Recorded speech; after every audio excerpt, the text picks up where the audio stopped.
What happened on July 4th in 1776 and the days leading up to it? What happened in the Declaration of Independence? I want to say this very loudly.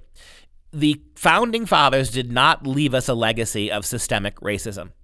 They left us a legacy of undisputable and demonstrable systematic opportunity.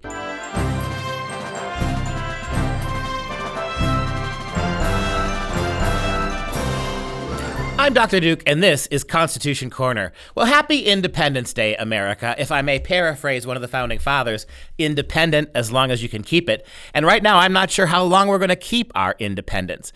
One of the interesting things we're watching over this week is Donald Trump wants to celebrate the 4th of July, the Independence Day holiday, in front of the Mount Rushmore statue under fireworks and the American flag. Well, it is kind of a scary thing, isn't it, that over the last 3 weeks, month, what started as a protest against those evil Confederate traitors has now morphed into an attack on all American statues, which has morphed into an attack on our Founding Fathers, and not just our Founding Fathers, but a canceling of even abolitionists. I'll give you a little story here. In Madison, Wisconsin, the Berkeley of the Midwest, the University of Wisconsin has a beautiful statue to Abraham Lincoln. They're now calling for it to be pulled down. And the argument is, from one of the protesters, yeah, he may have ended slavery, but he's not pro-black. Let that sink in.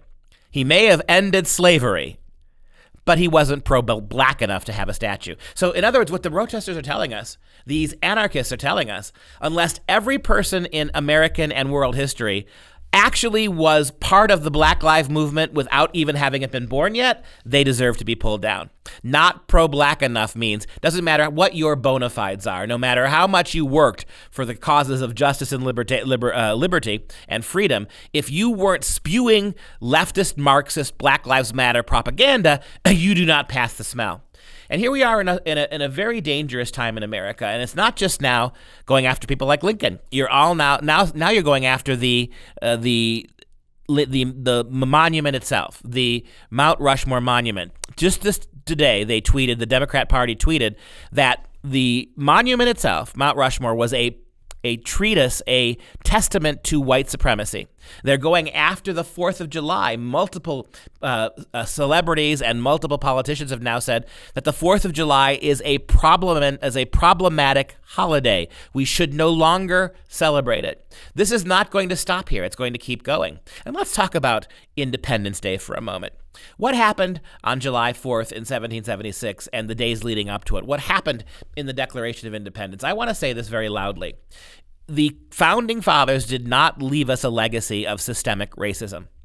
They left us a legacy of undisputable and demonstrable systematic opportunity. We must not let the left win this. They can't win the linguistic battle. We are not a systemically racist country. We are a systemically opportunistic culture and country. The founding documents guaranteed that even in 1776, if the promises of liberty could not be at that moment handed to all, that through the unfolding of our system, our method of government, our founding documents, that through the timely unfolding of that system, liberty and freedom and the end of slavery and racism were a foregone conclusion.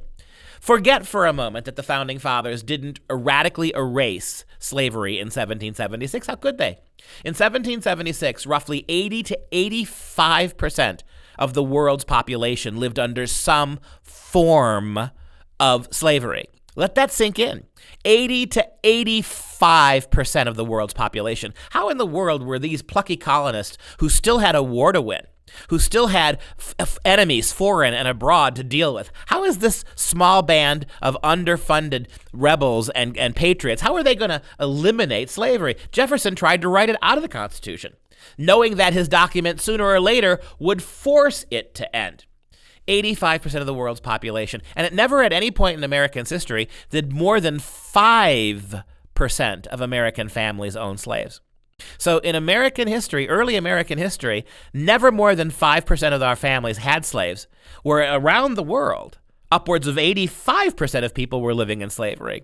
We created a system that black and brown-skinned people all across the centuries have been dying to get to because they find opportunity here, right? We think about the promise of the system. This is not, despite what the liberals will tell you and the progressives, this isn't 1950, it's not 1850, and it's not 1790. This is a situation where ever-expanding rights for all different demographics of people have been guaranteed by our opportunistic system. We have a system of radical opportunity, not radical racism.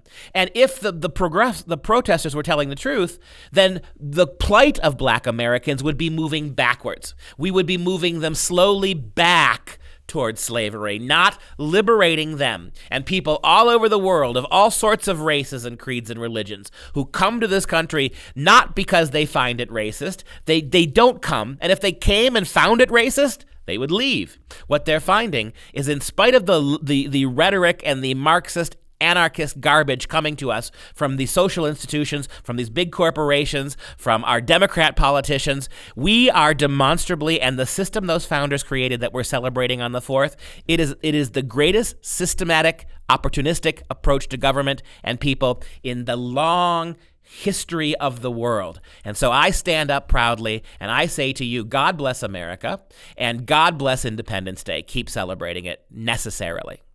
Don't just know your Constitution, live it. This has been Liberty News Hour. As always, you can go to thenewamerican.com and jbs.org for more information on these topics, as well as more shows.